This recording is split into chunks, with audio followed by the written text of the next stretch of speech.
نمونیا بیماری څه شی دی او ولې دا په یخنۍ کې زیاتیږي او کم داسې علامات دي چې هغه په غټو او په ماشومانو کې پیدا کیږي او د کومو وجوهاتونه دا کیږي. نو نمونیا بیماری هغه دا کله هم چې د انسان کمی پیپړې دي په هغه کې کم الویلای چې ورته ویل شي په هغه کې خرابي راشي پړسوب پکې راشي او په خرابېدو شي د بلغم د وجې نو دې ته نمونیا ویل شي. دویمه دا چې کله هم دا یو انسان ته په یخنۍ کې زیاتر کیږي نو د دې د کیږي چې کله هم انسانان په کمرو کې زیاتر را سره ډیر وي او کمرې بند وي او کومه هوا د هغه خشک وي نو د دې د وجې د یو بل انسان نه دا ډیره په اسانتیا سره درومي د انټوشکي یا د ټوخي په ذریعہ باندې. او څلور قسمه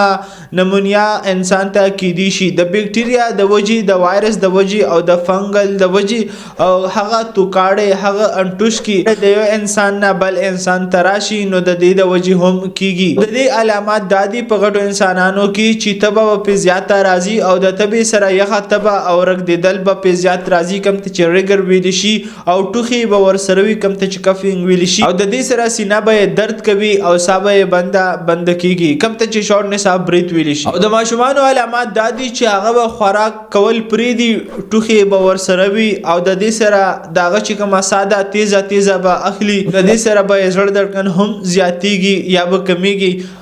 او الټي به کول شروع کی او دغه چې کومې شونډې دي دا به هم شنې کېدو طرف ته درومي.